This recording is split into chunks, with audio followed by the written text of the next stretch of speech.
Our train reactor spitting fire. The NFT analyzer, diving deep into projects. He's the crypto energizer. From your mint coins to tokens, he's got all the intel.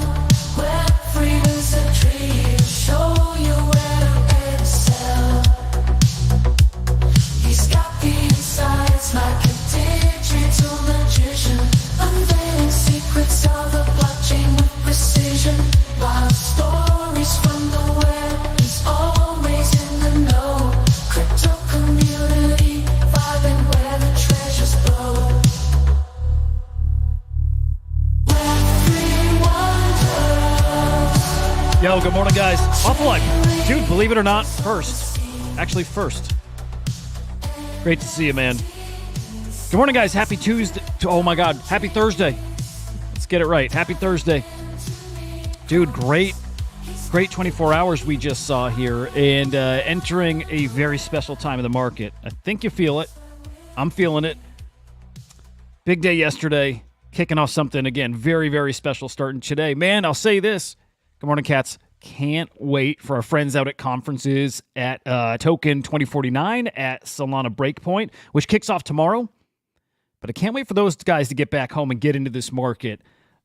Honestly, because that's when I think things really kick off. That specifically NFTs. And, man, when you look at NFTs with me, man, oh, boy, we need them. We need them. Volume not looking so great. Again, yesterday, big day. Big rate cuts. In fact, the biggest rate cuts, I believe, in about 16 years. I think it's 16 years, largest rate cut. But the first rate cut since COVID. It's been 4 years. And the market reacting, I think, the way we thought it would, at least how we were hoping. And I think this is just the start of what's coming. Timing couldn't be any more sus. These things are orchestrated, planned, whatever. Tinfoil hat, yeah. But I think we all expected they would be doing anything they can to get this market looking really, really nice right before the election, which is less than 50 days away, guys. What is it? 48 days away. 47 at this point. Yeah, again, a lot of this feels pretty darn purposeful. Captain, did you really short Sui? Did you really? I wonder why. Regardless of the reasons, for now, we'll take it. I think we all need a little chance at that generational wealth. Dude, it's coming. I believe it's coming here. Donald Trump yesterday spending some Bitcoin. First time a president has ever spent crypto on to act like a legitimate transaction here, which is incredible. I'm not going to play this clip. Well, I'll put it on in the background. But funny enough, Bitcoin's maybe not the one you want to show live, right? It's so incredibly slow. So these guys kind of fumbling around, not even knowing if the transaction went through. But I guess playing it up for the cameras at the very least. It was great to see, guys. It was great to see a presidential candidate, a former president, someone in that position actually using Bitcoin, actually using it, guys. It's pretty incredible. I don't know if that transaction's still gone through. And at this point, he may have spent quite a bit more than it would have been yesterday. Bitcoin, guys, well up in the past 24 hours. Almost 5%. We actually crossed 63K less than an hour ago, guys. It's great to see. It does feel like the start of something really, really, really big. Next leg up, maybe on our way to all-time highs. I certainly hope so. Bitcoin right now just under 63K. ETH over 2,400. Love seeing that. And Solana up over 8% right now at over $140. So again, really, really great looking 24 hours here. Expect a lot of volatility, guys. I've heard a lot of people say this. I would recommend too. I wouldn't be taking any positions quite yet. It's going to be very volatile here for the next probably few days at least. So just be aware of that. That said, if you're going to weather that short-term volatility, I do think we're heading towards something pretty damn special. Looking at the ETFs, we'll start with Bitcoin, 52.7 million in outflows. So great price action yesterday, but the ETFs, it's a different story. Outflows over on that side, breaking a pretty great 4-day streak. In fact, before yesterday, 6 of the last 7 days, all inflows. So yeah, yesterday, not fantastic, whatever. Whatever. Over on the Ethereum side, another day of outflows there as well. 9.8 million in outflows. Those ETH ETFs. Nobody wants ETH. Nobody wants ETH. It's the TradFi guys don't want ETH.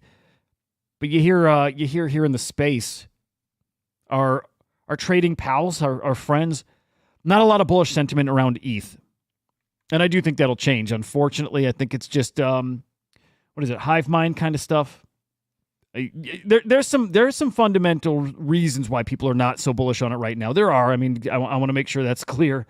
ETH going to be just fine. And guys, man, just one of those reasons why I expect us to cook the way I expect us to cook. It's the rate cuts, yes. But a big part of this is that big old stimulus that's coming. We've been looking forward to this now for months. Guys, for months. Since the summer, we've been looking forward to these FTX repayments. Up to $16 billion. Still heard different figures, guys. Anywhere from $12 billion up to $16 billion. That begins in just a few weeks here. So we're still looking for details, right? Is this paid back in stable coins? Is this paid back as cash? What we do know is this money is going to be getting in the hands of crypto traders. They're probably, and depending on the price of cryptos when they get it back, they're probably going to be putting a lot of it right back into crypto. Guys, this is a big old stimulus. $16 billion potentially. Jeremy's saying, ew, ETH, it's like kind of the thought, the feel out there for right now. It is. Nobody's digging ETH right now.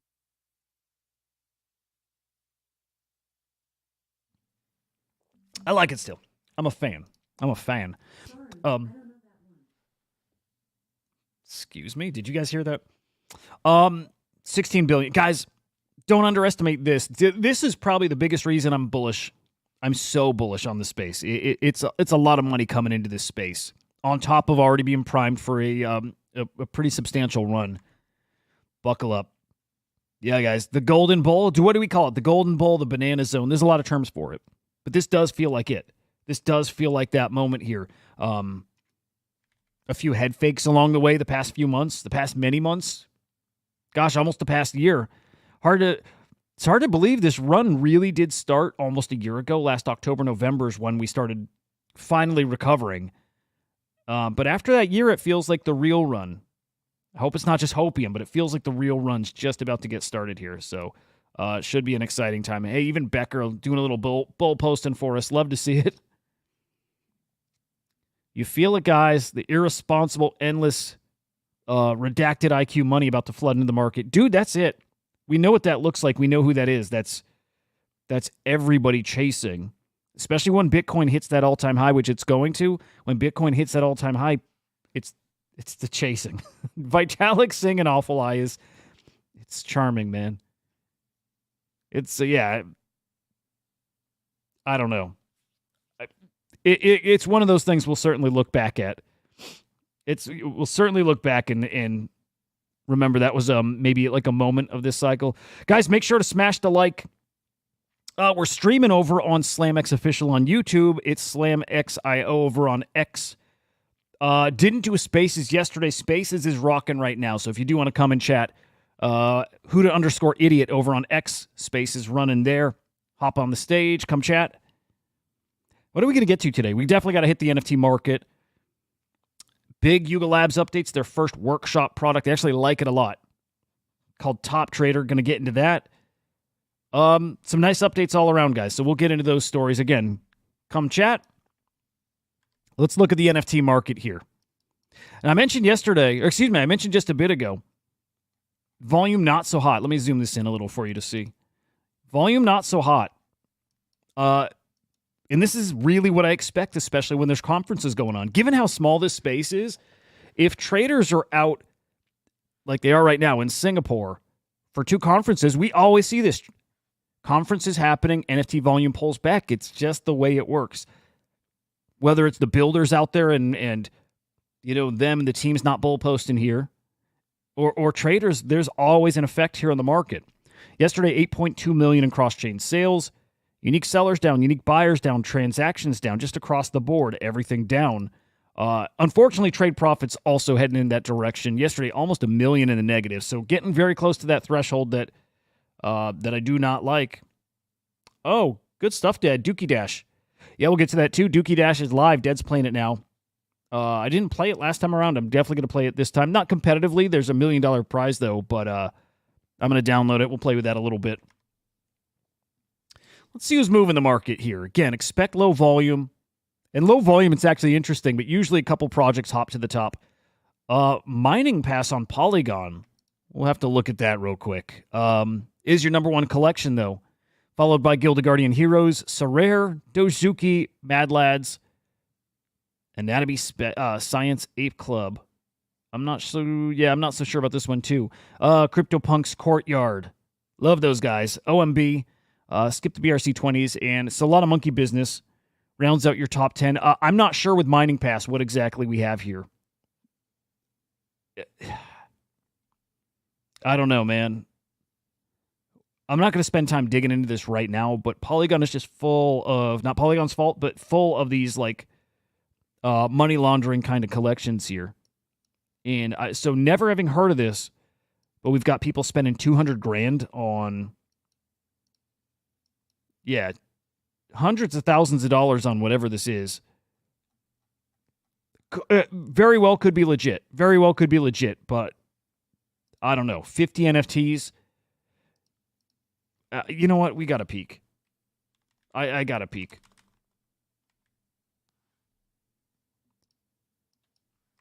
You know why? I saw tweets maybe just a couple days ago referencing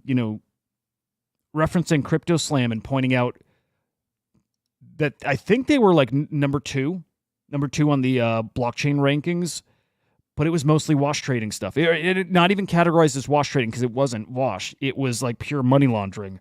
And normies don't know. They just see the tweets, pumping a blockchain, and they don't realize. So like here on OpenSea, no details.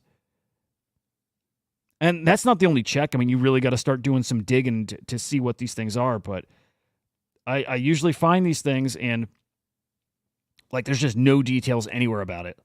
Usually you got to get here. Oh, okay. Well, hang on. Okay, hang on. Planet.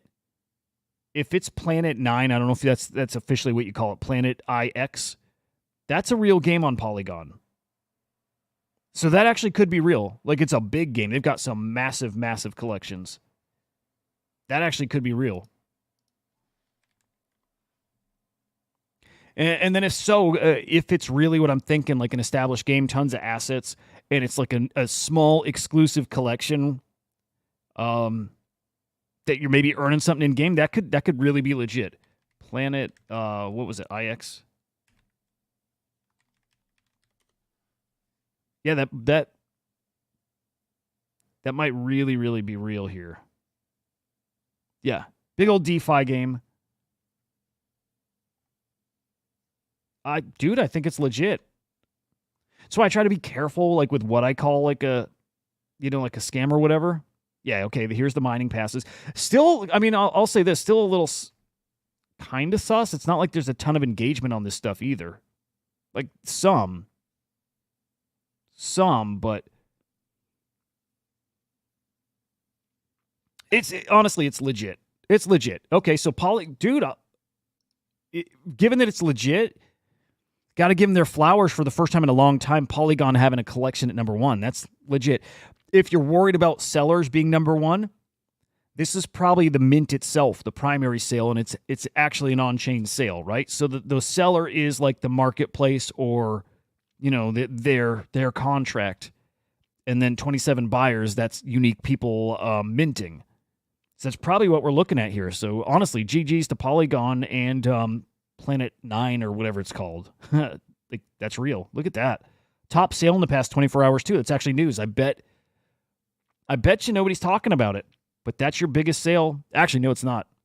No, it's not. We'll get to the biggest sale. It's not. That's a huge sale, and it's not the biggest. All right, we'll circle back to that just in a quick moment. Actually, no, fuck it. We got to get to biggest sale now. I don't know if it's going to reflect here, guys, because it's on an old super rare contract. I think we got to get it onboarded, but it is an XCOPY sale. Also, no, Lemon, I still, okay, not flowers, chum the waters. I still don't get it, dude, even after we talked. I tried changing my verbiage to chum the waters. It doesn't make sense still. Not chumming the waters. Lemon, try explaining to people why chumming the waters. I get it kind of, but it doesn't It's not the spirit of what I'm doing.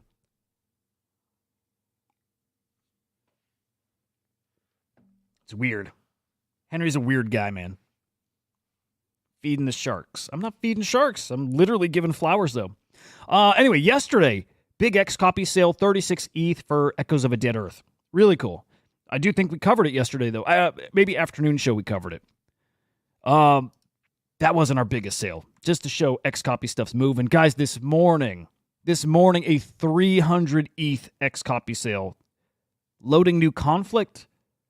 Let's peek at that. Again, that's a nice old, call it like a nice OG super. What a fucking awesome piece. Assuming it's a 1-1, maybe 2 of 6. Is this an addition? Is this an addition of 6? Dude. Yeah, I want to see when this actually was minted. That's a pretty awesome piece. Okay, we're looking at, I don't want to see the super rare contract. I want to see the piece. I just want to see when this was minted here. 2018. This is a 2018 piece. This was bought previously for half an ETH. I don't know the actual primary sale price. Secondary sold for half an ETH years ago. Later sold for... actually, I don't know. There was a art chick years ago made an offer of 24 ETH on this. It's wild seeing some of these old names here. Last I see it selling was 24 ETH, and now all of a sudden 300 ETH. Wild. Dude, it is XCOPY season. It's yet another indicator of what's coming, man. And what's coming, incredibly special. Incredibly special. I like that, Ronan. I'm with you there. Give him props. That's the 90s way of saying it. Give him props. Yeah, dude. I like that. No flowers, but not chumming the waters. We got to give props. Yeah, I dig that. All right. Hey, we'll get Jared on here today, I think like usual on Thursdays, and we got to talk some of this art stuff. Here's a big one, and I'll fucking butcher this proudly. Not proudly, but I'm, kind of a caveman here. Dude, this is a big old auction. This is Larva Labs auctioning one of its autoglyphs. Autoglyph number 30. I don't know if 30 specifically is like an iconic piece from the collection. I'm not sure. Okay, you ready for it, guys? You ready for me to butcher this? At the Loic Goozer Fair Warning Art? I don't know what that is either. The Loic Goozer for charity. I don't know. I have no idea how to say that. Gauzer is famed for orchestrating the record $450 million Salvador Mundi auction at Christie's in 2017. This is a big old auction, guys. This is actually kind of a big deal. Autoglyphs, we saw an autoglyph sell for about 100 ETH. I think it was 99 ETH just a few weeks ago, which is the lowest we've seen in years. But is autoglyph number 30 special is the fact that it's a Larva Labs owned. Like, this is one of Larva Labs' pieces. Is it, who is auctioning it? Will this bring in a premium for this piece? And it might. It might. I do think it will. It feels like the space, especially art, is primed for something pretty big, man. Pretty big. Okay, hang on. There's more details here from Cosmo, who just acquired that Beeple Dailies in Motion. Dude, again, art. We're about to get something we haven't seen in years, guys, an art meta. We are. I got people saying art's not coming back on the blockchain. Granted, there are some historic art pieces here. There definitely are. Man, there definitely are. But there's a lot of people saying that art as like a trend or a meta not going to happen again, and they're wrong. They're absolutely wrong.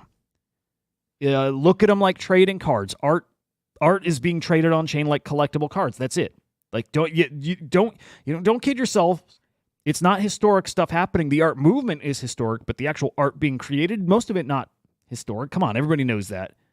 That some of the art is historic. We will get an art meta again. We will. We're going to, and I think we're actually starting it now. And let me get a little more specific. What I mean is, when we look at the collection rankings, and right now we see just like whatever, spattering or whatever. And there's phases where it's all PFPs, right? We see PFPs lighten up the leaderboard. We're going to hit an art meta where it's art projects. The whole leaderboard is art projects. That's what's coming. It's coming. It is. FX hash is going to boom. Art on base is going to boom. It's coming. Where art is just, it's where the FOMO's happening and new mints all day long. It's coming.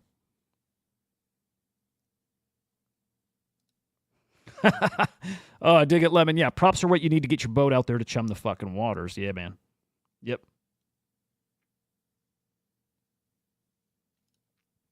Yeah, Awful I say, and Sotheby's and Christie's. They've both been auctioning art for thousands even during the bear. Yeah, man. People like it. People like digital art, man. And the physical stuff too, but I mean, I think we were in the bear market last year. Obviously, this time last year we were, but it was just a few months prior to that we saw the goose sell for $6 million or so bucks. And that wasn't in an art bull run. It wasn't. We really haven't seen an art bull run in years, since like 2022. We didn't really have an art meta in 23, and we definitely haven't had it this year. And I think Bitcoin art's going to be maybe extra special. By the way, this show's not going according to format. I'm normally blitzing through shit. I'm just kind of taking my time getting through it. But whatever, for today that works. Anyway, let me see if there's any other interesting pieces here. Yeah, I'm just seeing if there's something special about this specific autoglyph. This is happening next Thursday, so a week from today. Sounds like a week from today. Oh, okay, this was co-signed by Larva Labs, meaning maybe they minted it to their wallet. Maybe. That could be. Yeah, I think that's what it is. Okay, they think this goes for 150 to 200,000. That would be low, wouldn't it? That would be really low. Like the last autoglyph sale was like $250,000, and that was low. Okay, so maybe they've got the prediction low. Maybe they have the estimate low to maybe make it look like it's exceeding expectations when it sells for more. I bet you this goes for 175 ETH. That's my prediction. 175 ETH. Which is what? Hang on, let's math here.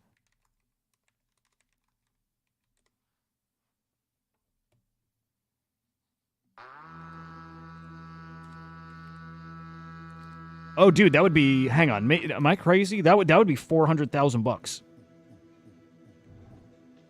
99 ETH puts it at 200. 99 is way too low. That puts it at 230,000. 125. Maybe I'll say 125 ETH puts it at about 300 grand. I could go there. I like that. I'll say 125 ETH. Predictions from you guys, I'm curious. Yeah, I'll say 125 ETH. If we have time, probably want to get into this Jedi Wolf interviewing Punk's OTC. Yeah, I wonder if we'll learn anything from that, but...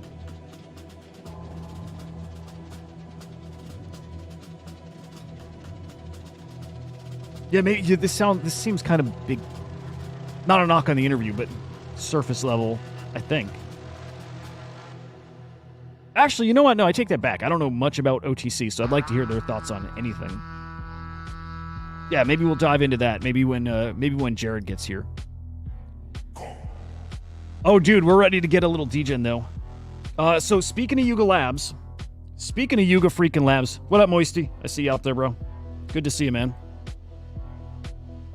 So Yuga Labs, it's a big Yuga Labs day. In fact, it's been a big Yuga Labs, honestly, couple months. I'm giving Yuga their props, even though it's it's real fucking trendy to be shitting on Yuga Labs right now, isn't it? It kind of is. Wouldn't be me. No, I like them. I've done a complete 180 on Yuga Labs.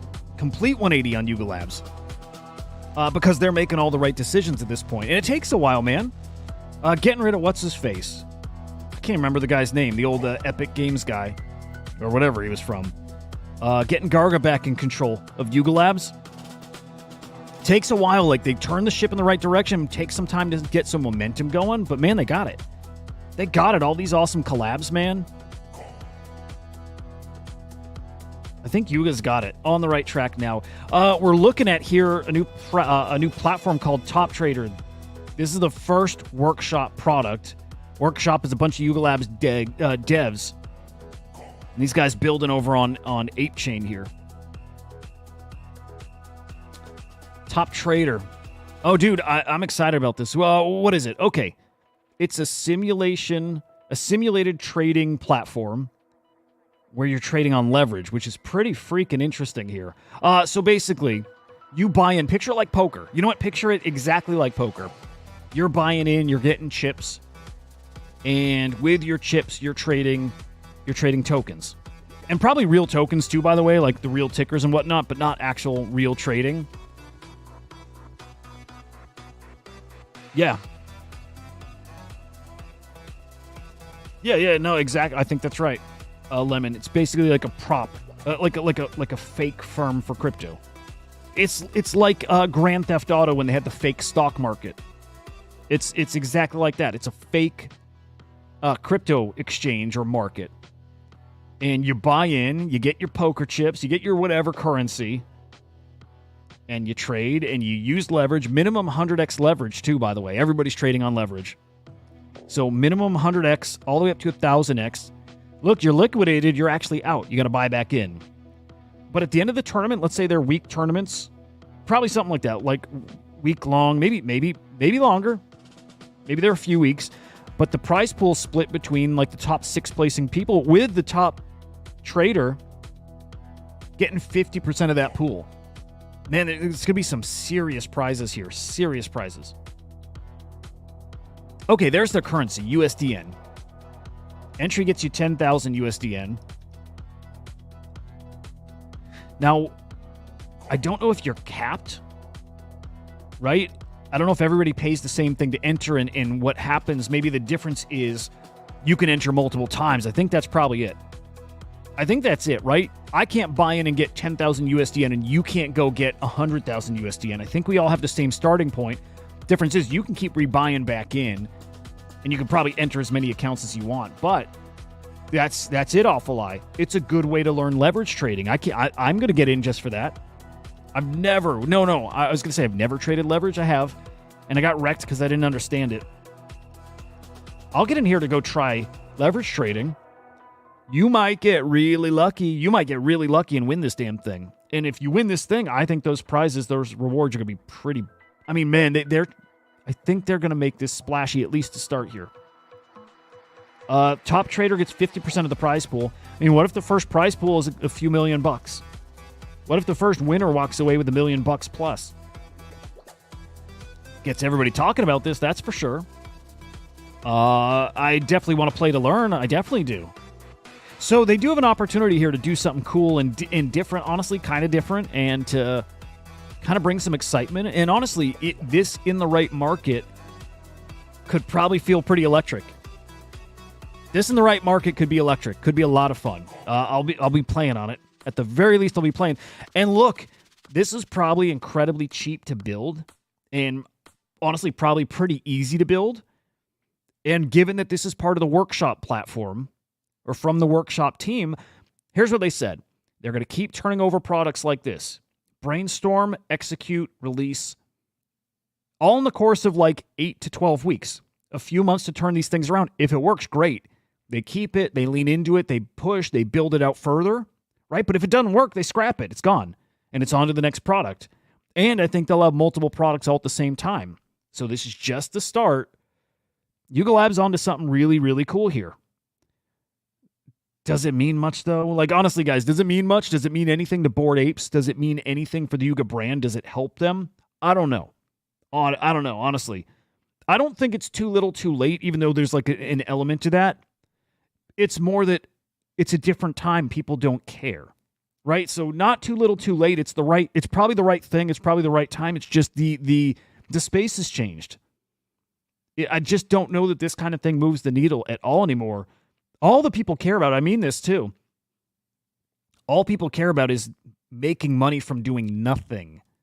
That's it. That's what gets people hyped. That's what gets people screaming, I love you, man. Like, I love you, right?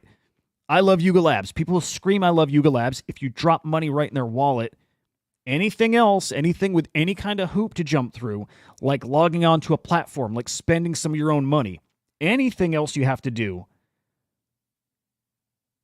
it doesn't quite work.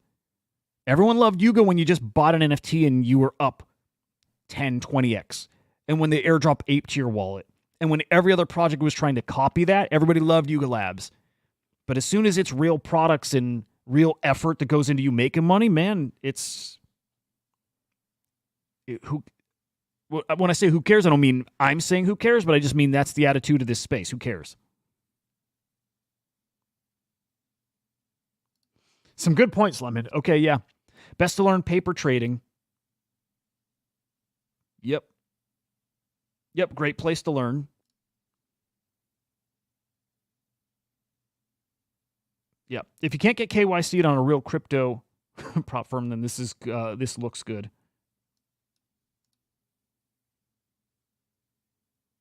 Interesting. Okay. That's pretty cool. So yeah, again, does this move the needle? Nah. Is it still cool? Is it the right thing to do? I actually think cool, right thing to do, yes, but also all their effort should be on other side. I mean it. Even if people don't give a shit about it, the world, like the rest of the world is still waiting to see the metaverse. And maybe it's a thing that'll never exist, maybe. And by metaverse, I mean the big old freaking metaverse that everybody's like living in. Maybe that doesn't ever happen. Oh, hang on. Okay, pause.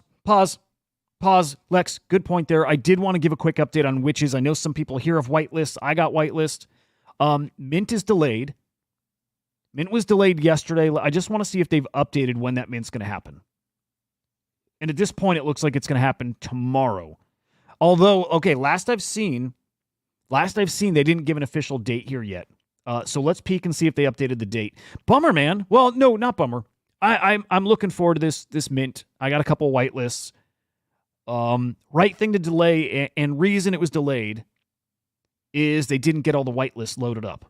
Right? Like I have a whitelist, and when I go check, it says I'm not whitelisted. I'm not on the allow list. Right? So they delayed for that reason. I don't think, Marco, maybe I'm wrong. They've not given the date. Magic Eden shows tomorrow, but they haven't said that date. They said they'll announce the date. So I think it's kind of like a placeholder here. It could be today. I doubt it, but it could be today. So until they give us a date, we'll just say, a day or so, but stay tuned to their comms, right? Yeah, so there's your Taproot Witches update. No idea. And I'd rather they delay it than fuck it up and fuck over people who had whitelist. I would have been pretty pissed if I missed out on one of my mints here, Oh, they did. Okay, hang on. Oh, no shit. Okay, hang on. We're getting good info from Marco. OpenSea accidentally opened the public mint. Some people minted it. Jeez, dude. All right, hang on. So apparently in their Discord, they did announce hopefully, okay, hang on. In Discord, apparently they announced the date, maybe officially tomorrow. Let's see. Okay. Which is the official mint time and date will be revealed soon. The Magic Eden page is just a template. Okay. That's all I see in Discord.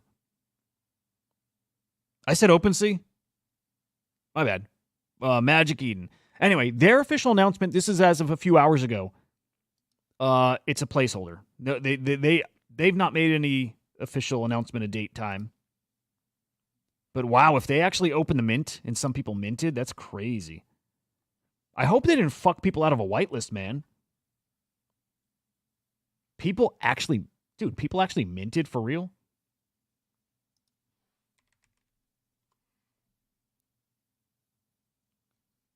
Marco, where do you see that? Pinned message. Oh, like in their general witch chat? Yes, okay. Yep, there it is. Okay, yep. Mint will be tomorrow, 20th of September. Times will be announced soon. Just waiting on Emmy to confirm and finalize their times. Okay, cool. Yep, very cool. I can't believe some people minted, which is great. which is great because let's see if they did. Let's see what kind of secondary we get here. Let's see what these start selling for. Man, I freaking love honey badgers. Thank you for the whitelist, honey badgers. Love you. Fucking love you guys. Okay.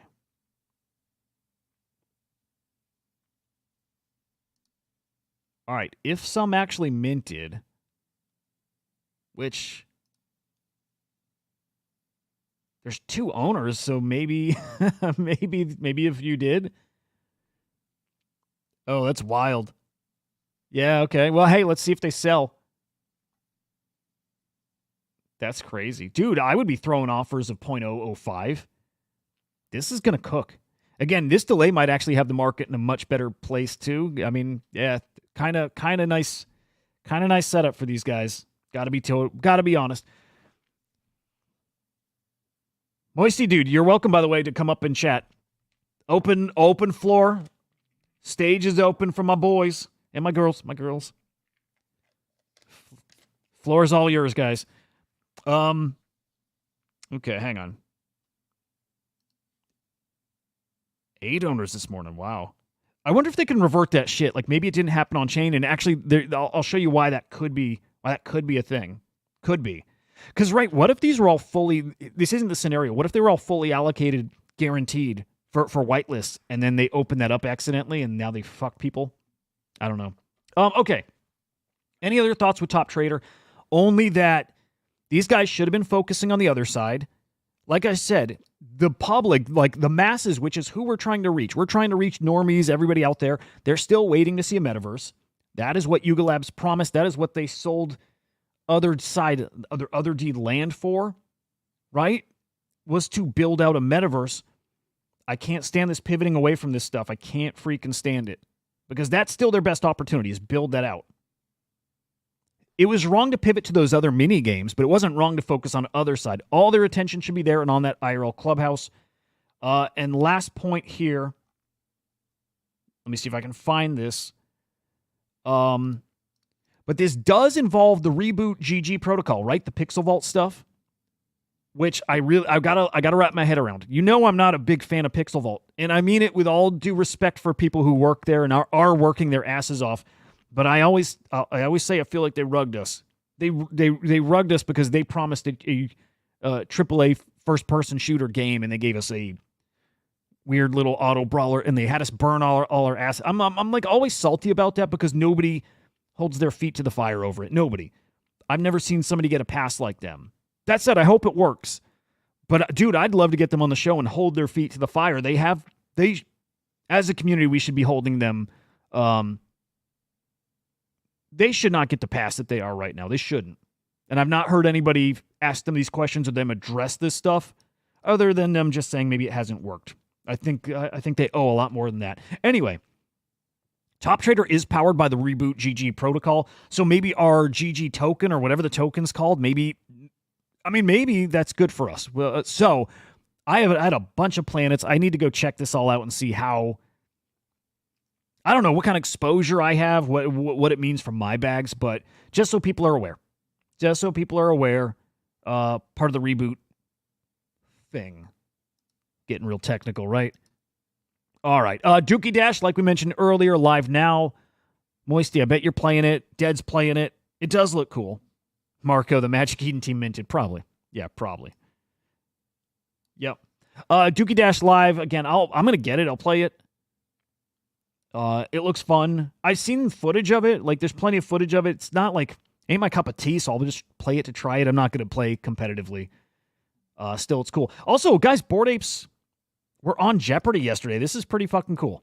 All right, let's play this real quick.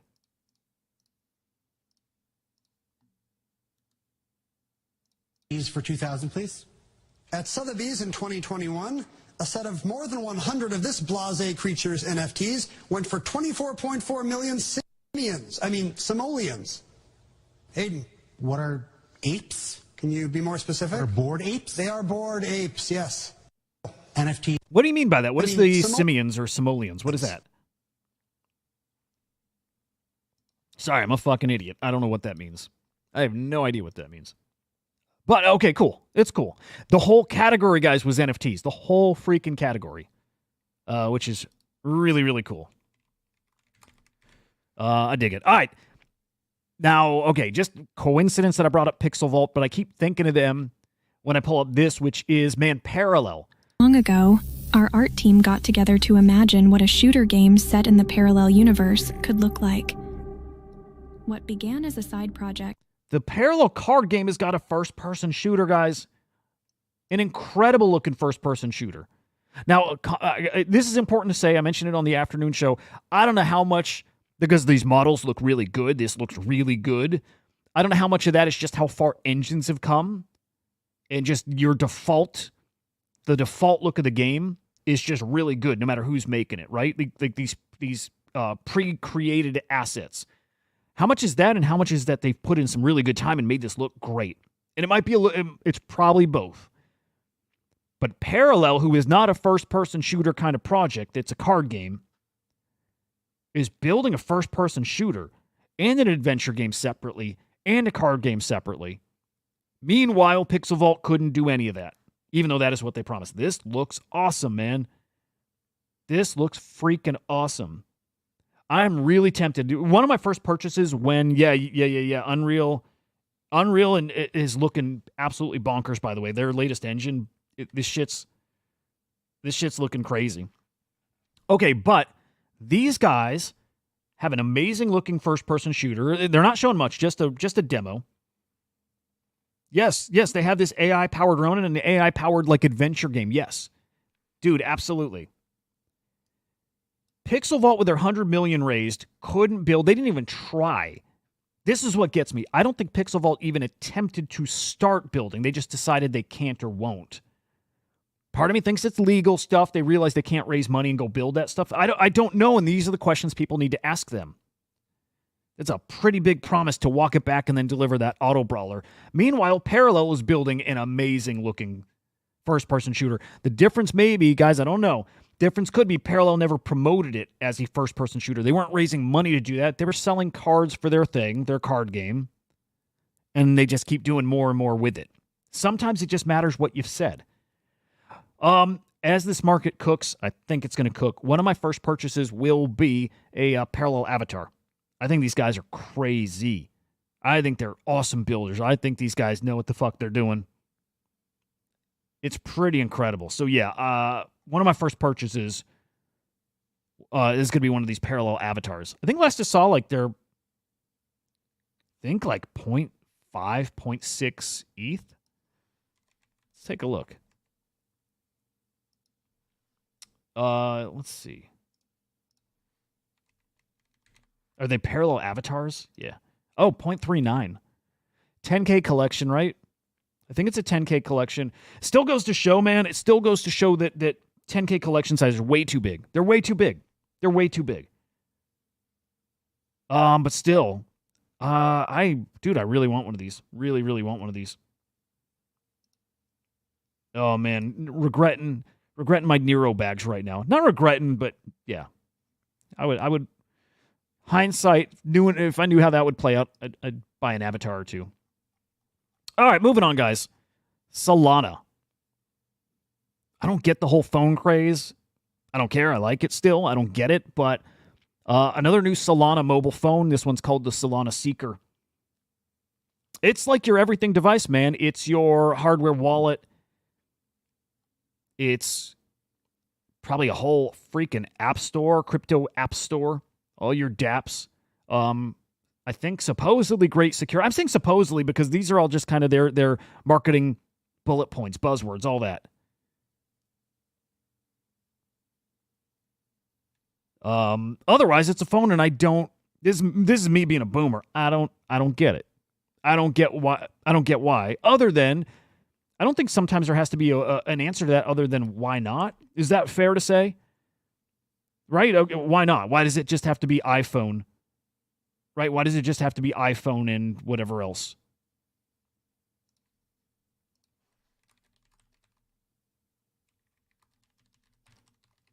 Hang on real quick, guys.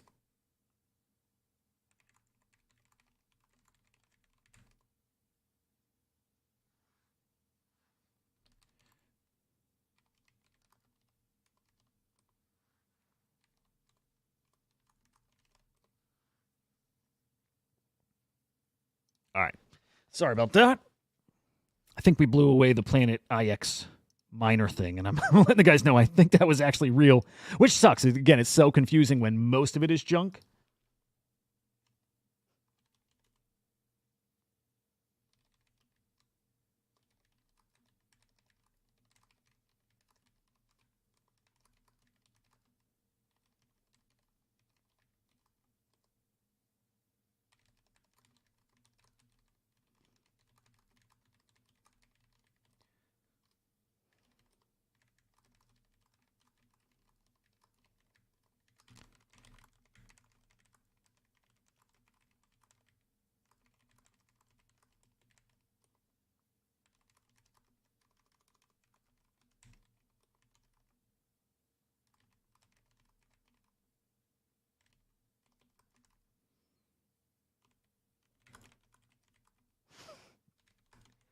All right. There we go. All right, cool.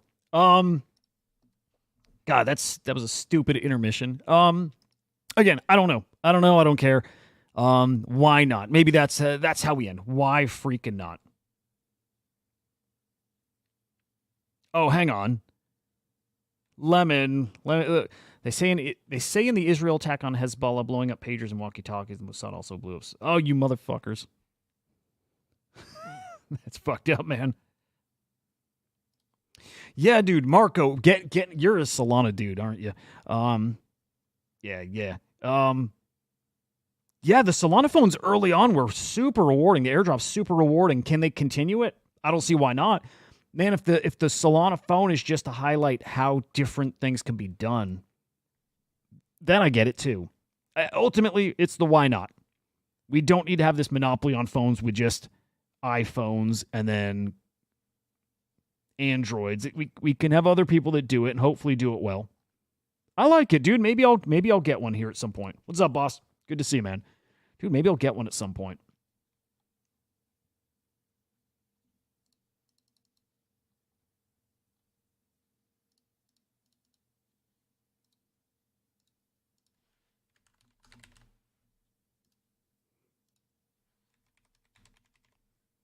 All right, let me get Jared the link. Think he'll be coming up. We got about 10 minutes to Jared. J Squiggle. Speaking of squiggles, I think 9DCC is giving away a squiggle. Good morning, Patrick.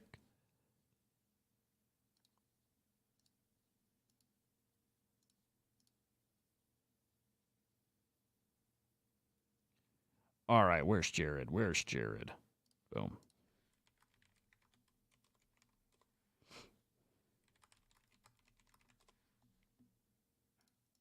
Okay. Solana phone. I think you can pre-order still. I think. Good luck. GG's. Hope they keep dropping rewards, airdrops, all that good stuff. We shall see. All right, Magic Eden's cooking, dude. Magic Eden is cooking. I like what they're doing. They're doing a lot. This is interesting. We don't have details exactly here yet, but mempool sniping has been a big old problem. Big old problem. You go buy something, you're excited, you got a good deal on it. This is Ordinal specifically. And then you find out somebody sniped that thing right out from under you. Dude, it's a bummer. I've had it happen. I know some of you guys have too. Again, you think you got a deal. So maybe somebody floored something way too cheap. You buy it, and then it never shows up in your wallet, and you go find out somebody outgassed you, basically. Magic Eden's got a little change for this now. Right? And again, I don't know exactly how this is working. They're going to drop those details soon, but they're saying when you go buy an Ordinal now, you might get 2 different signatures, and that you don't hand over your asset now. So I'm just trying to think through how does this actually work, and I don't know. But when you list something, do they hold it or keep this from actually hitting the blockchain until the other side of it, the buy, actually goes through? There's something happening on the back end where they're waiting for the buy transaction to actually go through before they take the asset from you. Something's happening. But they've got something coming here, and I think it's live now where you can't be sniped, which is really cool. I actually can't wait to hear how they're doing this, but sniping, at least when you're buying and selling on Magic Eden, might be a thing of the past, which is great, guys, because I think a lot of people avoided shopping there. I think you'd go over to like Magisat or something, trading on the mempool instead. Right? Again, if you found a great deal, a discount, something fat-fingered, and you tried buying it, you were never going to get it. You were never going to get it. Somebody would always snipe that from you. But if Magic Eden is now safe, like as in you go to Magic Eden, you buy something, it's going to be in your wallet no matter what, just first to click gets it. It's pretty cool. Pretty cool. Magic Eden doing great shit, man. Great for this space. Great builders. Man, just awesome, awesome dudes. What else do they build here? Something with the Magic Eden wallet. Basically, oh, this is cool too. Speed up your Bitcoin transactions right through the Magic Eden wallet. This is great. Again, it kind of highlights how early a lot of this stuff actually was. Right? It's a feature I think we're used to over on MetaMask, but you know, our Bitcoin wallets probably for the most part don't do it. Now you can pump the gas. Get your transaction through a little faster. A wee bit faster. It's pretty cool, man. This Magic Eden boy's just cooking.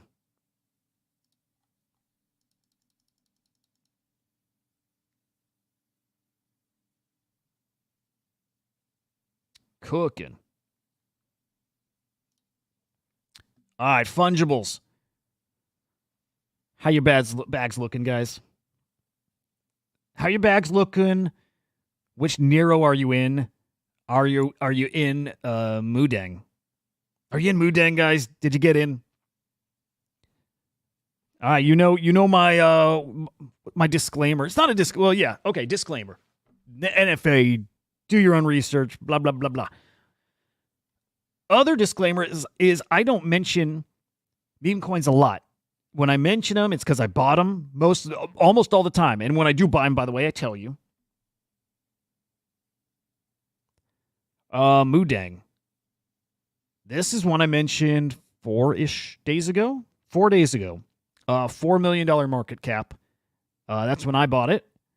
And then I mentioned here, over on Inside NFTs, I actually went live in the morning just to mention it. Mention here. And man, if you bought in, actually, bit of a dump this morning, but $28 million market cap this morning. Actually think this is going to cook quite a bit still. Quite a bit still. Yeah, dude. This is a winner. This is a winner. Took a little profits just to get my initial investment back. So I would be completely even right now no matter what this does, but ultimately was sitting on a 5x. What is it? A 4x right now? It's a good token. I think people like it. Henry is let me think, man. I think Henry's probably down. He would have been up as of like 2 hours ago. I think Henry got in around 25 mil. Well, let's see. Hang on. Yeah, let me see. Henry got in.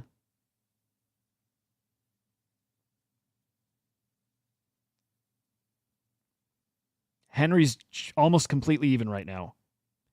Yeah, Henry got in right around here. He's probably exactly even right now.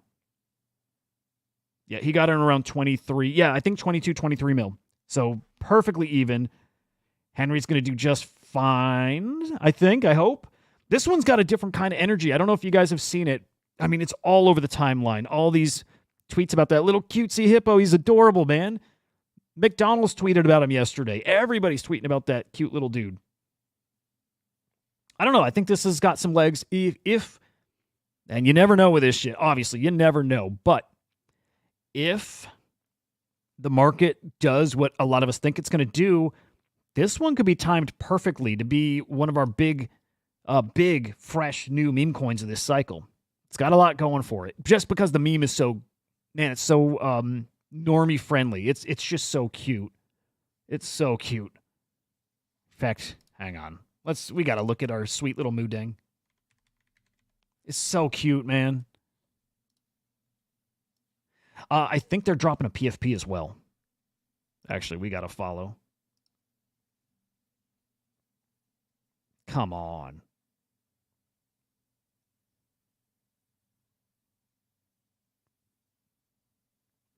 Man, if a lot of this has to do with the team behind it and The guys holding the most supply. What are they doing? Are they holding? Or are they not dumping on your heads, man? Look at that McDonald's. If they do it well and responsibly, could this one go get a Binance listing? Why not? Why not? It's a great one. So I'm done shilling. I'm not really trying to pump my bags. It just kind of happens.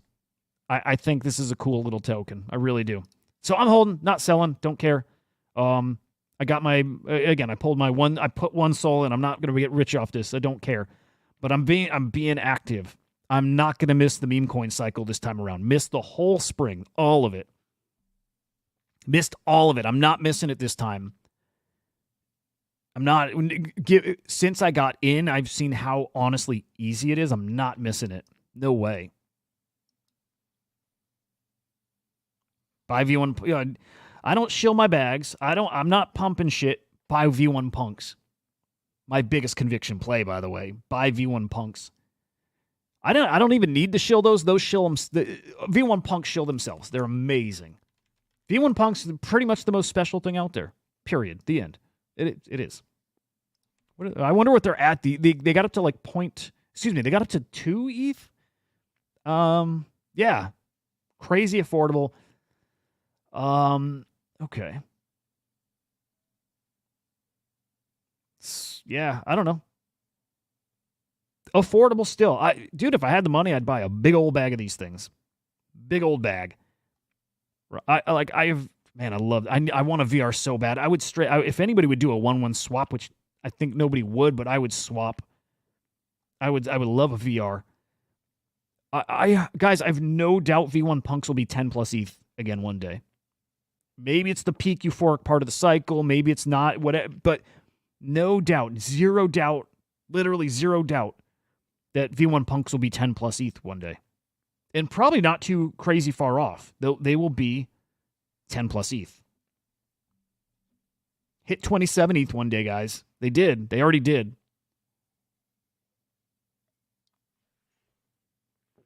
Actually, maybe that wasn't the floor, but it's what I sold mine for. They are going to cook. They're going to cook. I think that was the floor. I think they were 25, 26, 27 ETH. They'll hit 10. V1 punks, NFA. One of the most special, actually historic NFTs out there, for real. Dev has got an announcement coming today, and man, this will get some hype. Kook pumps it. Chartfu pumps it. It's Chartfu's token. Still don't know what PPP is. I don't know. I don't know. But announcement today. I don't know what the hell this might be. But too many big names behind this token. Too many big names behind this token for it to not do well. I think right now sitting at like an $8 million market cap. So it kind of only has one way to go. Excuse me. 7 mil. I guess it could go down. Yeah. So I'm in this at like 12 mil. And maybe, did I buy 20 mil? I don't even remember. But I think this has a great chance to cook. I do. So that's my other bag. It's Dev. And I don't think I have much else. Jinin, whatever. The Nero dog cat pal. It's the cat of the family. So I got a little of that. I don't think I have any other tokens. Nero. I'm gonna talk Nero. Actually pumped this morning. This is the real fucking Nero, not the CTO one that Binance Insider fucking trade and listed. That is messed up. No, Lemon. No, PvP. I know. What PPP? They keep talking. What's PPP? PPP versus PvP. I don't know what PPP means at all. So no clue there. But by the way, we got Jared here. What's up, man? Hang on. Let's get your ass up here. Good morning, man. Good to see you. GM. Hang on. You might have echo. Hang on. Sorry. Okay, better. Sorry about that. Good morning, dude. Good to see you, man. Good to see you too. I'm in my I'm gonna go on a little road trip outfit with the hat and everything, man. Oh, good shit. Good shit. Like vacation road trip. Yeah, just a little getaway with the kids. Nice. Oh, dude, awesome. Getting it in before like cold weather starts rolling through, huh? Exactly. Exactly. Just the final getaway, so to speak. Yep. Dude, I'm so not looking forward to I'm not looking forward to winter. I moved up north because I loved winter so much 10 years ago. And like I changed a lot the past 10 years. Now I'm like, fuck, I kind of want to move back to Florida. Never thought I would ever say that, but here we are. Yeah, we left California for family reasons, and similarly, we're like, palm trees ain't that bad. Not much diversity, but it's pretty good weather. Yep.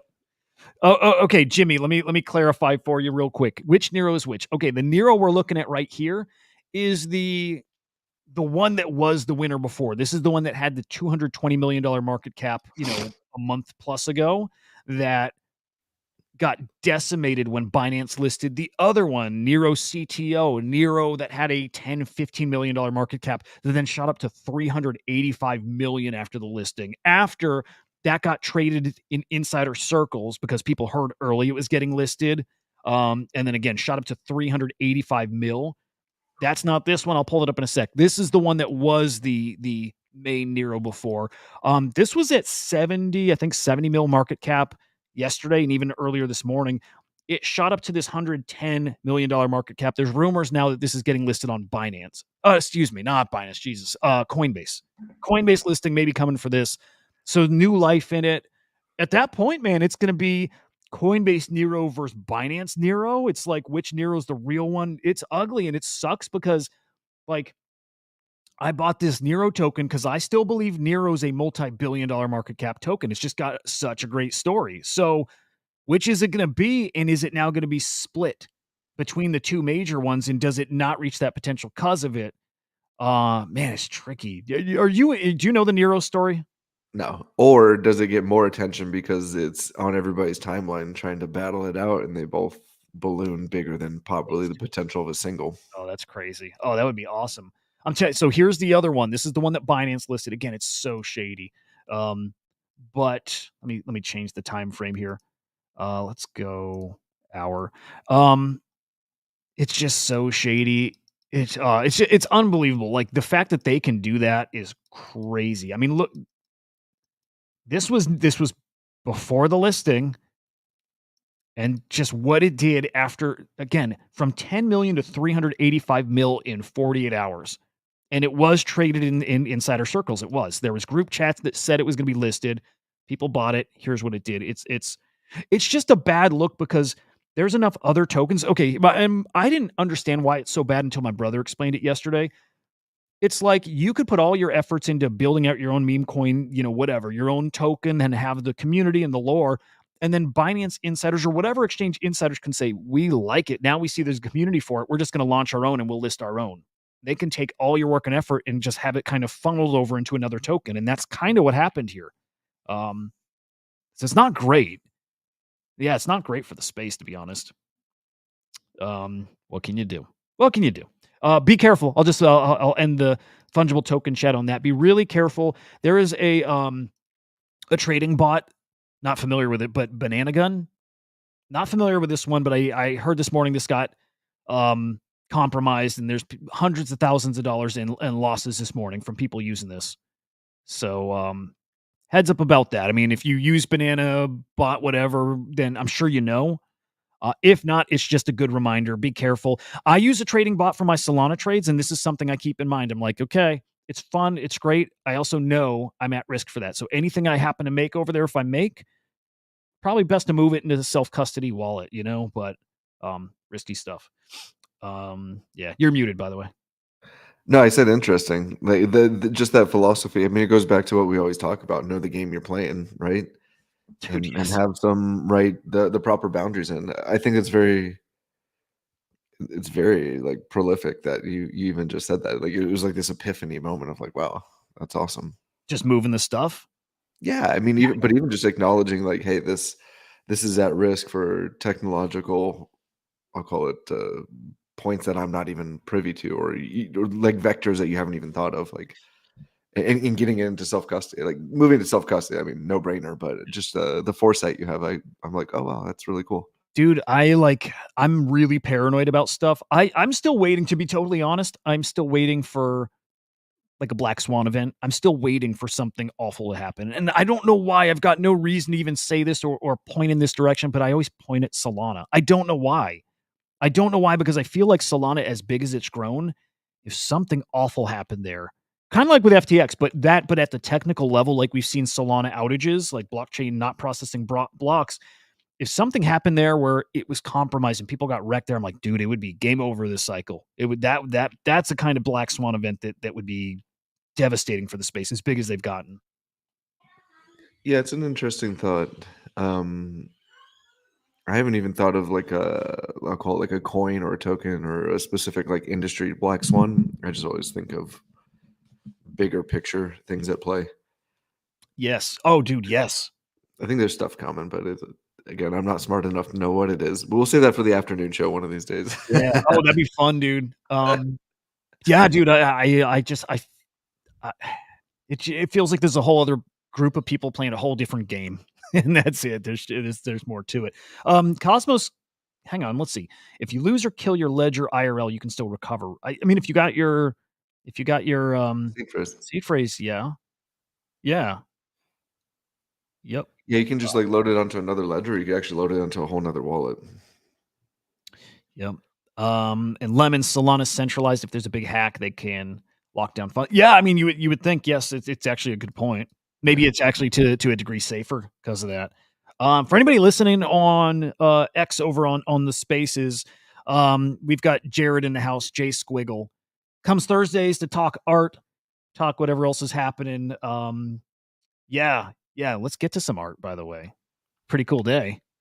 To be honest, it's we've been talking about it for a few weeks now, but just like the being on the precipice of like some really big and exciting times. And I hate to say this, but I feel even more of that today than I have like the previous weeks. And I'm like, man, this is either going to be like the best buildup of my life or it's going to be the biggest letdown. Like it's just, there's something there, right? Something's coming. Yeah. Dude, something's coming. It's the XCOPY sales, they just aren't slowing down. It's kind of just picking up steam. And and we've said it before, and I mentioned even like earlier in the show when I talked these few big sales, we still have not had an art cycle. We have not had an art like meta. We haven't in years. It has been years. Like I know we had the Goose sale last summer. We've had some really big sale, like the Monument game. We've had big things, but we haven't had a stretch of time. And usually it only lasts, a month or a few months, but where it's brand new art collections that are all over the leaderboard. It's brand new art collections minting out and hitting multiple ETH floors. We have not had that in years. We've had some PFP cycles, and other gaming cycles and whatever. We've not had an art cycle in a while. No, I think that something I'm trying to track is, and I'm working on getting some API to like actually like back this up with fact, is I think it's going to track more along the lines of like a luxury good, like meaning like more of like a Rolex or a Birkin bag, that sort of thing. And it sounds weird to make that analogy to like an art NFT. And then I'm gonna try to delineate between PFPs and art NFTs and start to track the two and see what level of sustainability. And then I have another philosophy that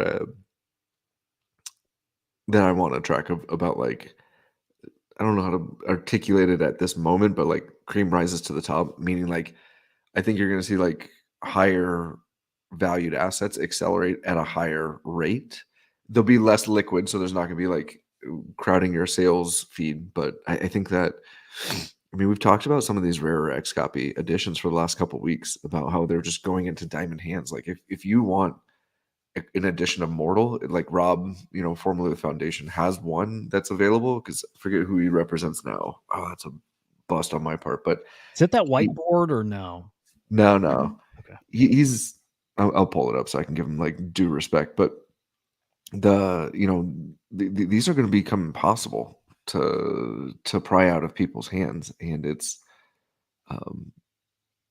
he is with White Walls, but I was thinking of Liaison's like a OTC type of sales, and he's just so well connected. He's helped place like some XCOPY, ACK, other like one-of-one, like high-end stuff. And it's really cool to see this. And I think that's the interesting part, is you can see it on the blockchain, but you're not seeing it on the sales feeds because it's not an actual transaction. So there's there's still more pieces moving hands that we're not even like, oh, amazing, and then so Liaison, and there's another one called Fountain. They've been placing these amazing grails, but yeah, they'll tweet about it, but I mean, it sounds weird to say, like, because it doesn't hit the feed. I Some love it. people see it, other people don't. I love it, dude. I don't know. I like it. It feels like, I don't know, more special, and it also adds like so much mystery to the space, like not knowing what some of these are selling for, and it's just like the legacy lore of the art space just gets more and more. It's like we hear traditional, like historic, like IRL art, and we hear some astronomical prices, and you hear about these deals with princes and stuff, and you know what I mean? It's like we're building really, really cool lore here in the space, in a similar way. I love it, dude. You know what? Like the Beeple Everyday's in Motion piece that sold this week to Cosmo. We don't know how much. We know nothing. It's awesome.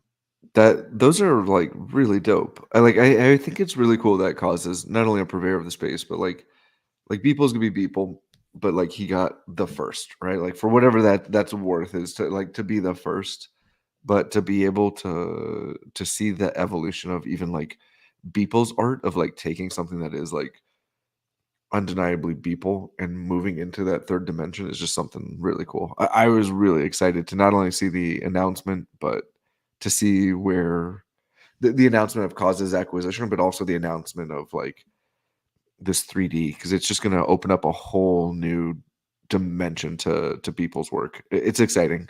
I bet you there's like just a fucking ton of people lined up for this. Well, if you were to guess what this sold, oh, actually, let me. I'll get to that. So, has he always, like? There's only 67 animated everydays, right? And his catalog now of 5,000, 6,000. I don't know how it's thousands. I think it's over 5,000 everydays. Oh, way more than 5,000 at this point. But along the way, some of them have been animated. Is that how it worked? And he's just finally, for the first time, selling them. I don't know, honestly. I didn't even know that some were animated. I just always assumed it was a still every day because that's all I had seen. Um, I love Beeple's work. I'm also I know how much like private sales go for. I've been privy to knowing that, even though it's not public. So like, it's just also something that like I haven't quite gotten to that realm yet where I'm buying like Beeple one of ones, right? God, It's dope. it's so freaking cool. His animations are they're just wild. They're so crazy bizarre. I like the bizarre shit. I just like the really weird out there stuff, and that's just him and his work. So it is like, yeah, they had not been minted before. So he said there's 67 of them, and I'm assuming it's just as he's gone along those past 6,000 plus, some of them are animated, and maybe he shows for his everyday just the frame of it or something. But that, yes, some Maybe of those that's what are it is. actually animated. And this first one, again, I want to see if this was an everyday, like as a static still thing. And again, that this is now just the animation that's minted. But either way, this is now number one. So it's a brand new series from Beeple, basically number one minted in Cosmos collection. I mean, talk about a grail. That is one of those things that you can call historic. Beeple's first animated everyday. It's now And on it's in stage. the thing is, like, yes, it's an amazing milestone for Beeple. I look forward to seeing what new dimension it brings to his artwork. And like the first one ended up in like a purveyor of the space, like somebody who's going to really be a steward of that piece and honor it in the way it's supposed to be honored. Like I think it's just as important to like curate who your art goes to as it is like to curate your art. Yeah, man. Seeing if we can find. Let's see. This is it being minted. Here is this. Is this the sale? I'm probably being stupid here. I'm trying to see if we can find the wallet. Yeah. Oh, okay. Well, it's in his public wallet. Yeah, I guess you can't really hide shit. I was trying to see ultimately what the contract was, which is it is a brand new contract. Man, really freaking cool. Already with the 10 ETH offer, which is nothing. Like, come on. Like, he's probably giggling about that. I would guess. Okay, I'm going to throw out random numbers. I'm going to guess this sold for.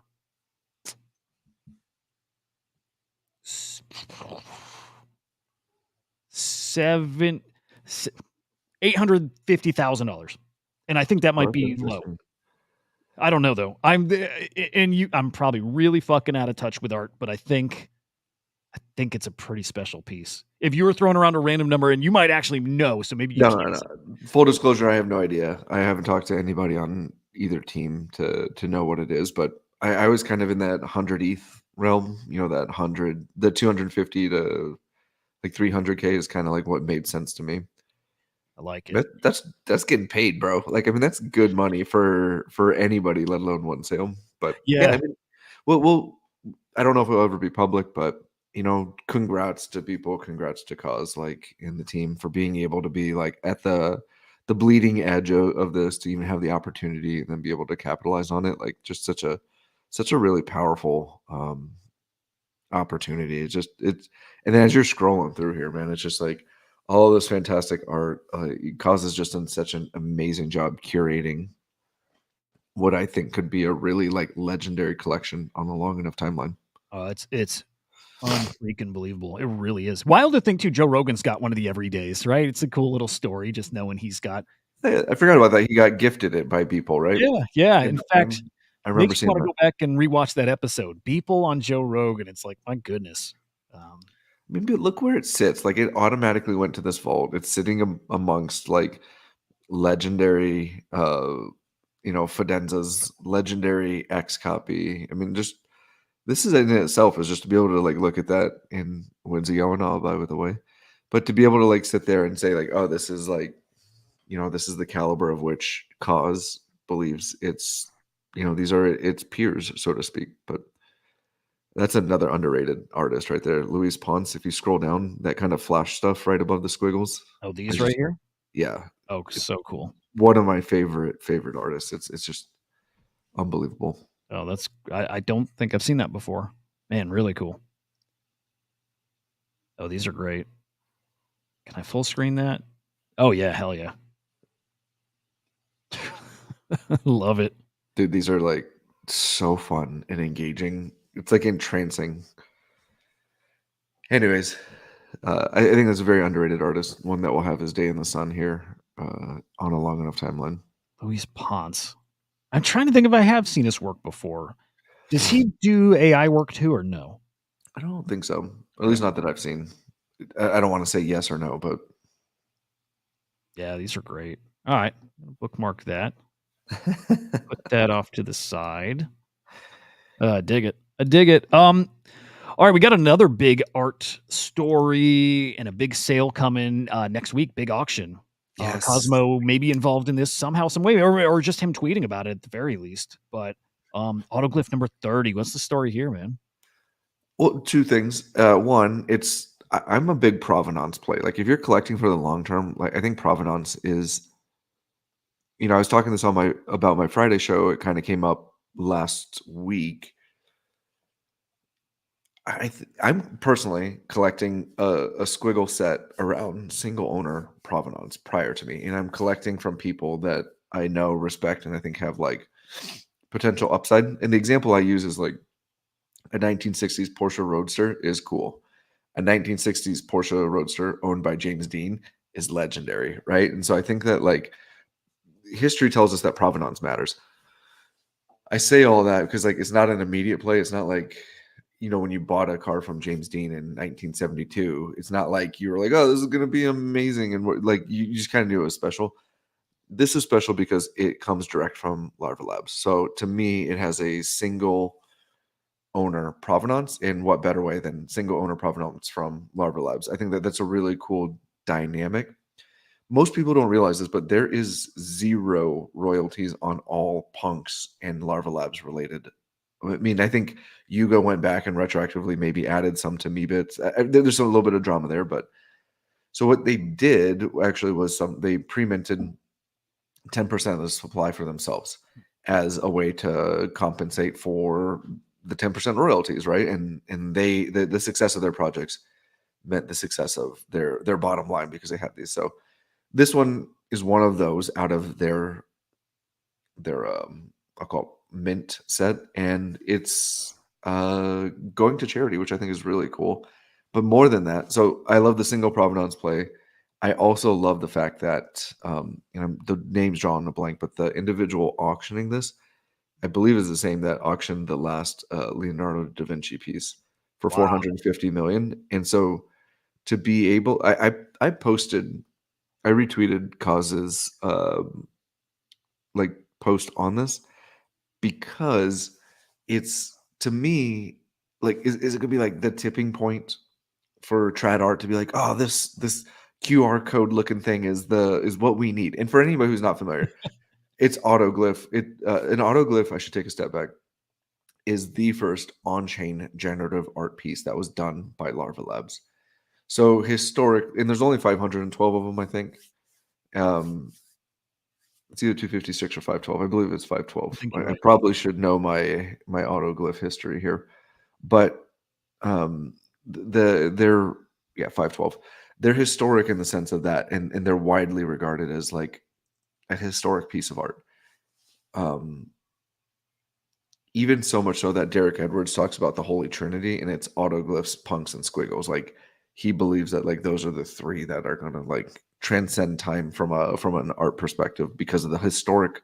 I hate using the word historic, but like I'll call it the importance of it, right? So the autoglyph in itself is really important. I just like the fact that this is going to get auctioned in a realm where potentially new eyes will see it. And my hope is that the hearts of some people will connect with it, and that level of exposure for the art market is something that's really exciting to me. And again, is it going to be the tipping point where everybody's like, oh, gen art and digital art's now widely accepted? No, I don't think it will be. But I think that as you gradually chip away at the institutions, and the what we would consider traditional art, as you chip away at their perception of a digital art and what that means, like I think it's winning tremendously on the long term. Yeah, these have a combined effect. They just do. Like this auction happening and where it's happening, I think the timing is perfect.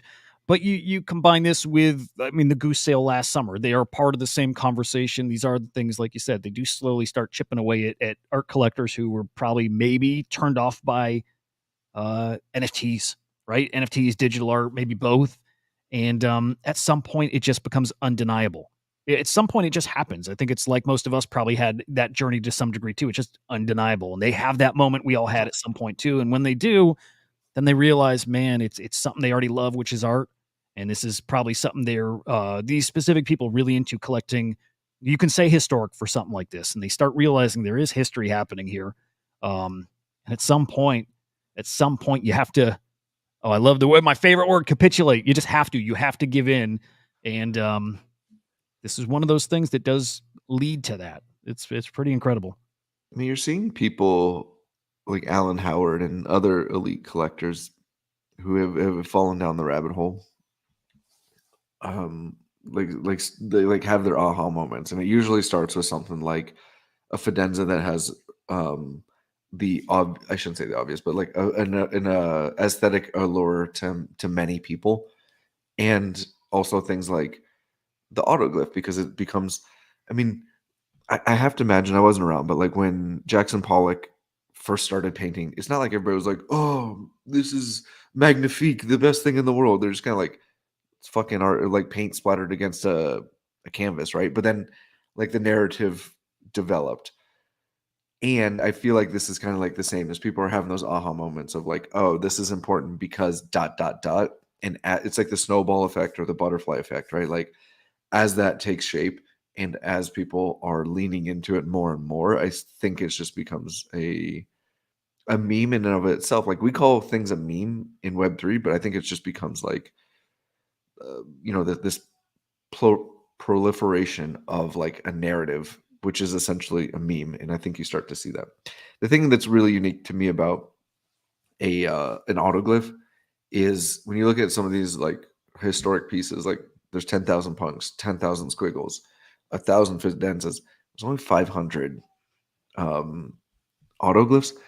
However, there is a pretty high concentration of owners. So I'm really intrigued to see, and a really interesting dynamic that a lot of people aren't talking about is one particular DAO that's disbanding is actually owns 26 of them. So Oh I wow. think it'll be interesting to see how those autoglyphs come to market and what it looks like. But I mean, looking online right now, like Larva Labs still has 81. They own 81 autoglyphs. I mean, so I'm not demeaning the donation of one, but it's just cool that they're being the stewards of the space, right? Like we saw the owner of a thousand squiggles donate a squiggle to a museum, so it's cool to me to start to see these stewards of this space start to take their art and place it in places that are meaningful and then again in a somewhat selfless fashion, because you could, I mean, to say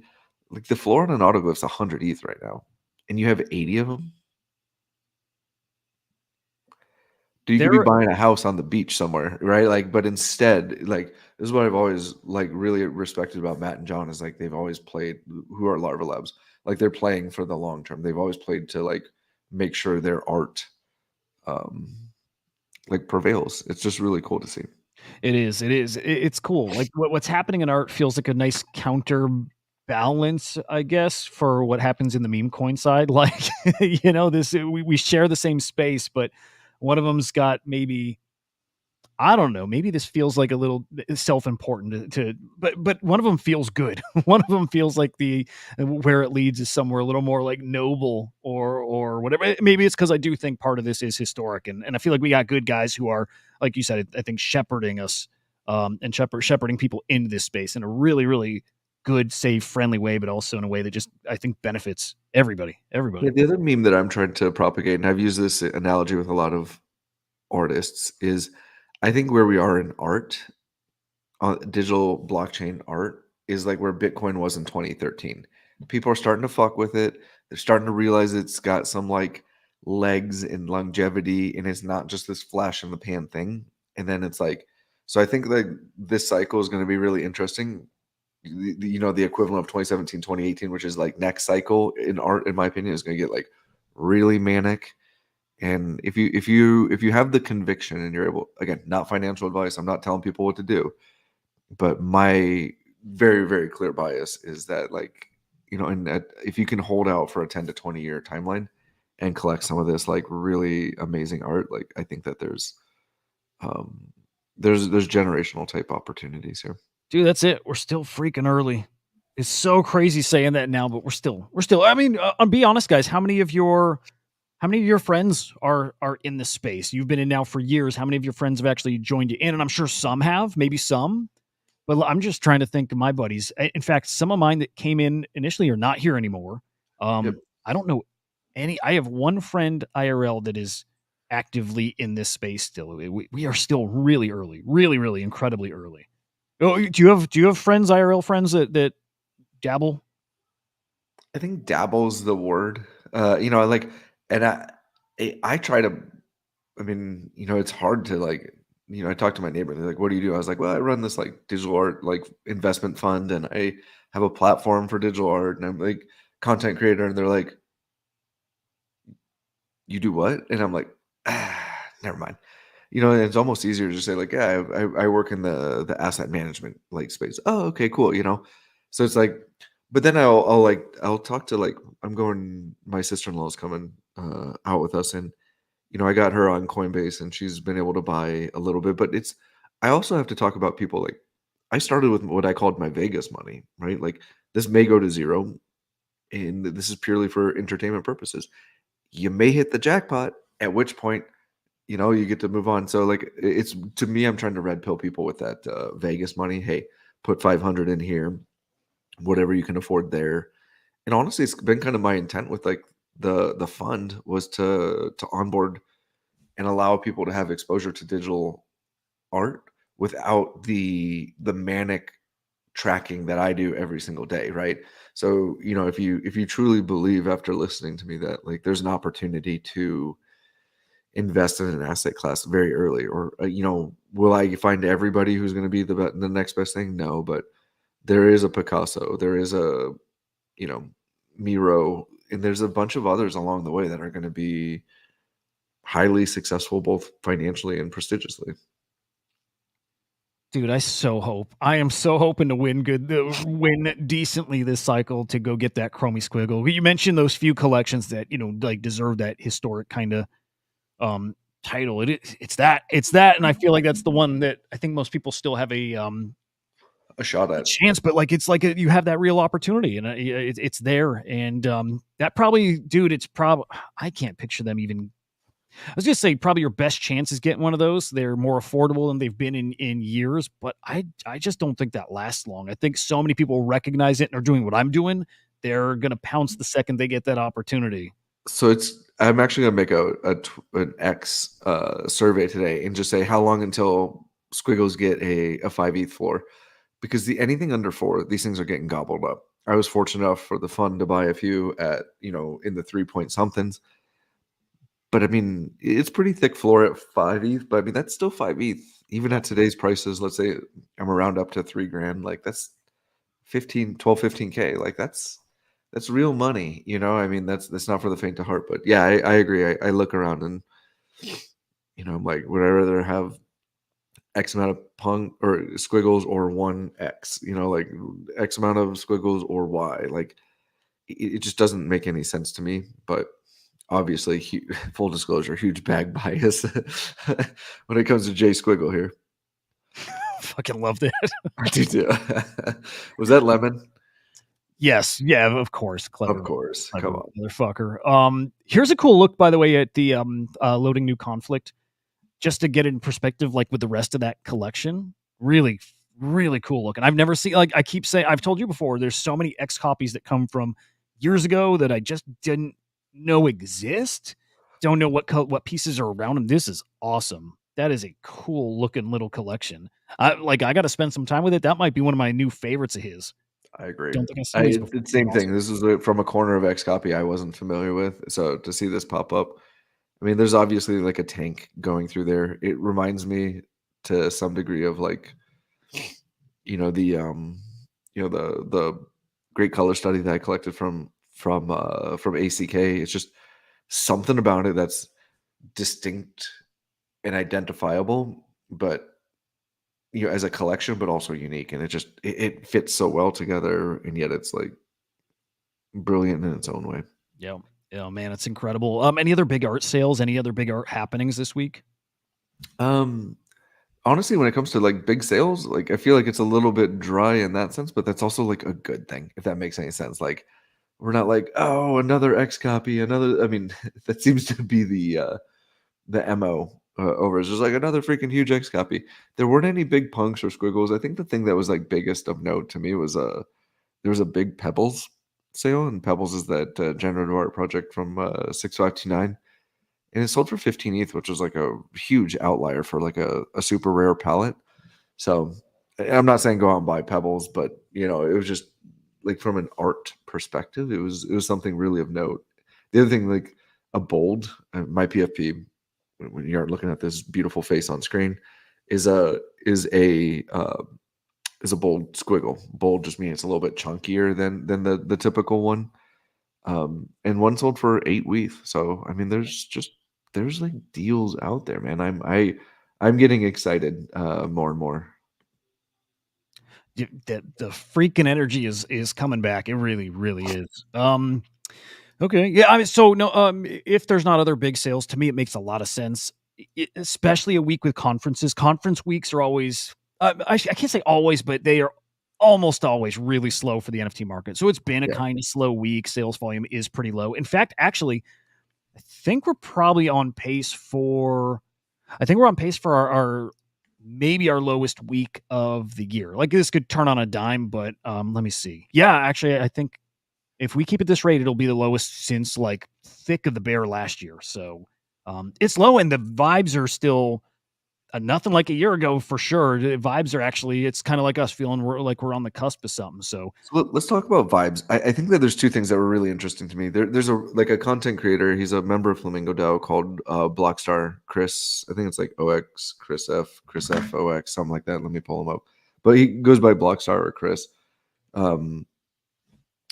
They wrote a really cool post to me. Yeah, it's Chris F_OX. Yeah, there you are, Blockstar.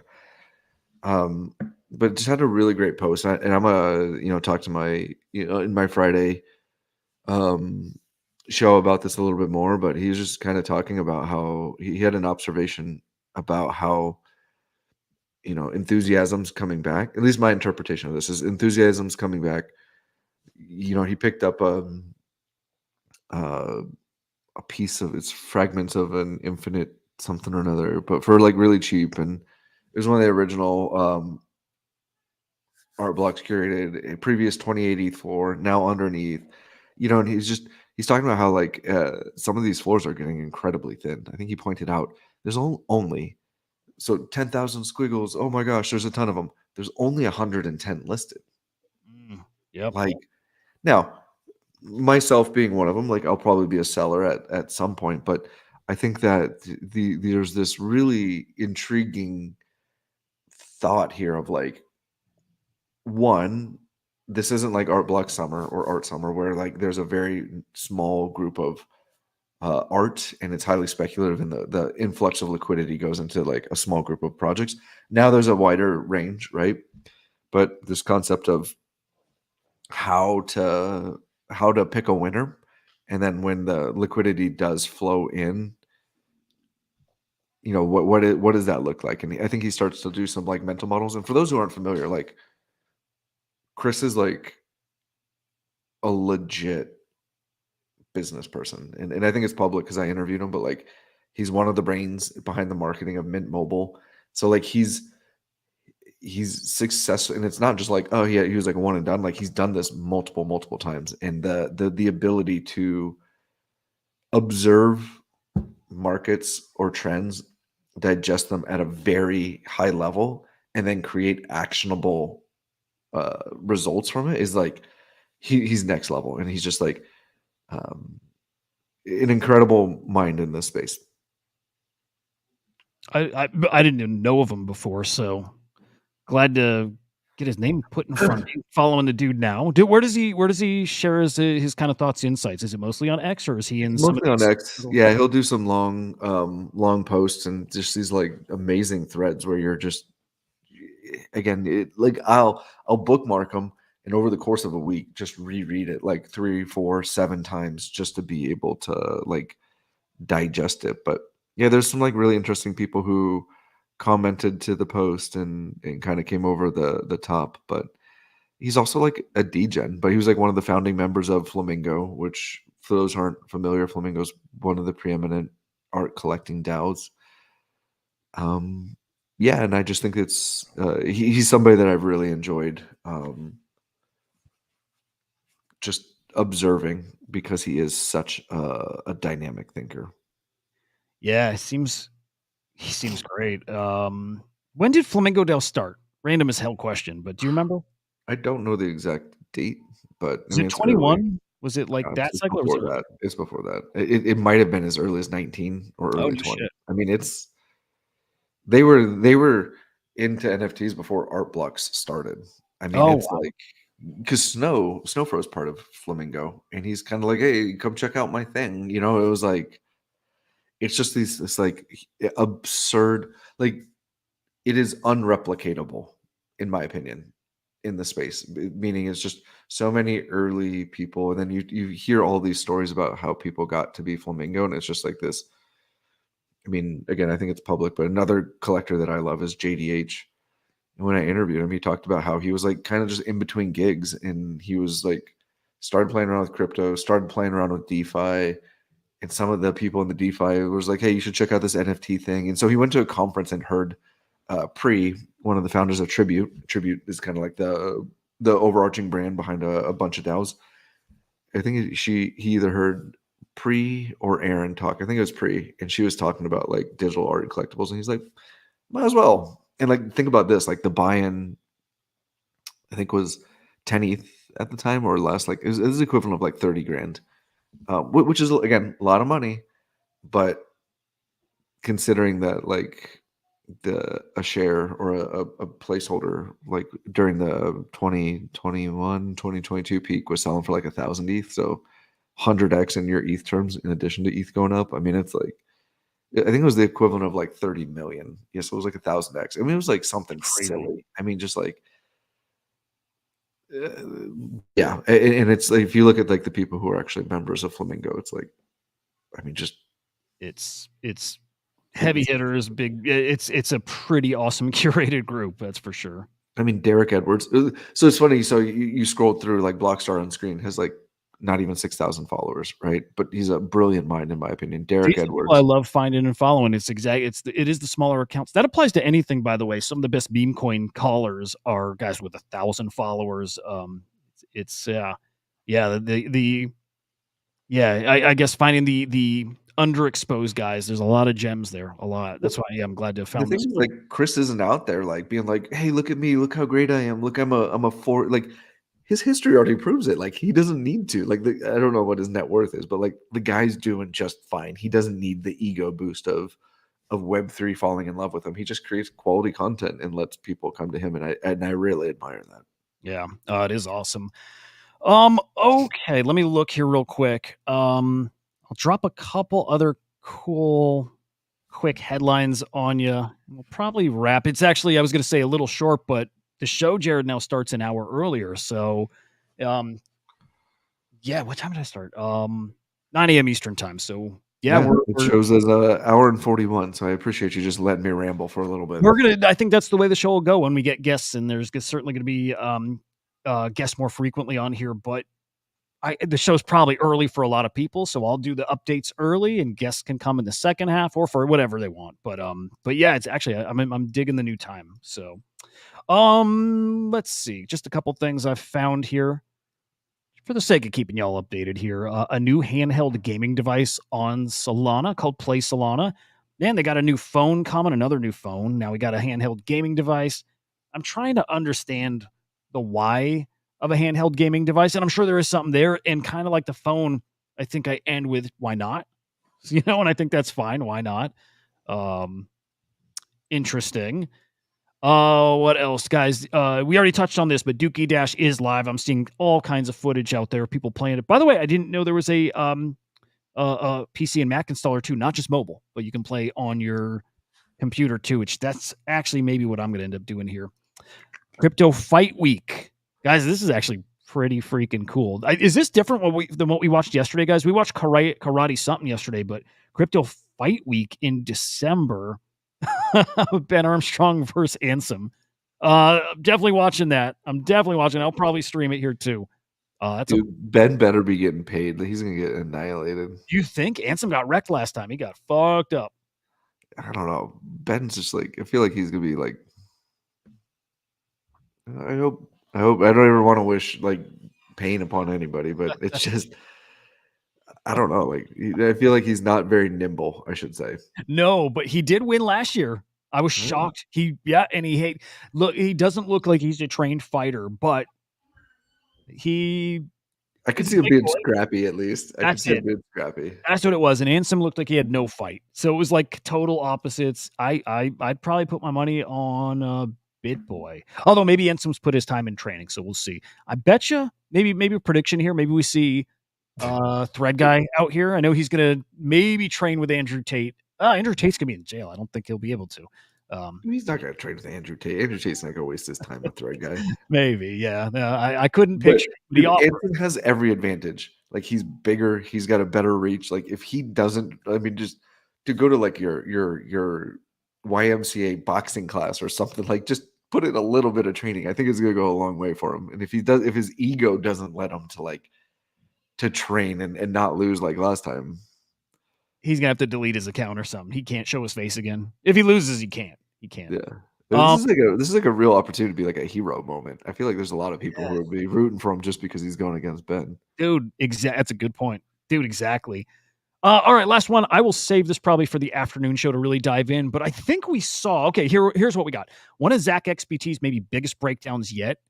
I think we saw this attack just a couple months ago. People were pointing out this massive 243 million in funds moving from a wallet, and people saying they thought it was suspicious. They thought something was going on. It was Bitcoin. I remember we saw this. This was This was making the rounds. Like, guys, 200. I think it was 250 mil. Is it 300 mil? What did he say again? It was a lot. It was a big chunk. 243 mil. And the comments were, guys, this looks like somebody just got scammed. Somebody just lost. And we didn't know who or what happened, but this is a big old breakdown of it. It's a lot of money from a single victim, like a person. Somebody lost $250 million. And the Zach has cracked the case. I hope they find a way to get it back. But social engineering, guys, be careful. Ain't nobody after my bags. I don't got enough of them to chase, and maybe some of you too. But whatever you got, protect it. Just be really safe and smart. You never know. People who even seem friendly are social engineering. That is sometimes by design. They make you think they're someone they're not. Did I just read that they're spending 250 to 500K a night in Miami? Yep. Whoa. Yep. So they know exactly who did it then, huh? Wow. Oh, this will be juicy to read. Oh my God. If that's for real and they figured out who it was, like, yo, jail time. Holy cow. Oh my God. Oh my God, dude. Richard Mille. That's crazy. That's crazy that this person just flaunts it all out there too. And like, if they know who it is, they know they have the person's name, huh? This is what like is so bizarre to me. Is like when politicians or somebody's like, Bitcoin's for drug dealers and money launderers. I was like, no, it's not. This is like, by the way, let's give flowers to the fucking people who deserve it. Zach XBT is insane. Like the sleuthing and commitment to like, I'm big on integrity. I want to like boost like good people. I mean, you and I have had some private conversations. Like integrity and like authenticities are huge to me. Like the fact that somebody puts in this much time and effort into like doing honorable things for the space and bringing a little bit of like honor and integrity is like, I mean, cheers. I had my brother got scammed, or my brother-in-law got scammed out of some stuff, and unfortunately Zach wasn't able to help. But yeah, it's I mean, it's sad to see. I mean, 250 million is like insane money. Like if I had 250 million, they would be like locked up in a multi-sig that I couldn't even touch unless I had to like give a blood sample. But I mean, it's insane. I'm gonna play this clip. So echo alert, but this is a clip, I guess, of some of those guys involved in the scam, of them getting some of that money, like whoever, maybe the scammer breaking off millions for each one or something. But here's their live react to seeing that hit their wallets. Oh wow! Wow! I see No it. way. No fucking way. I see it, bro. Hang on, let me make sure. Wow! I see it. Way. No fucking way. I see it, bro. It's on the blockchain. It's on the blockchain, bro. No fucking way, nigga. Oh my god! Oh my god! No fucking way. $242 million. Yes. Holy fuck, nigga. Oh my god. Oh my god. Bro, I'm gonna spaz out. Yo! We're done! I'm spazzing out! Do you know how much money that is? It's a quarter, Fuck! quarter of a bill. Nigga. Probably. Holy Spent 3 ways or is it 4 ways? That's Oh! That's pretty funny.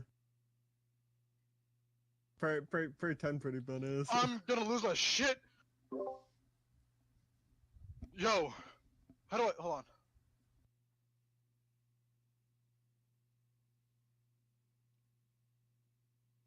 How do they get these guys? I cannot wait to read that. That's wild.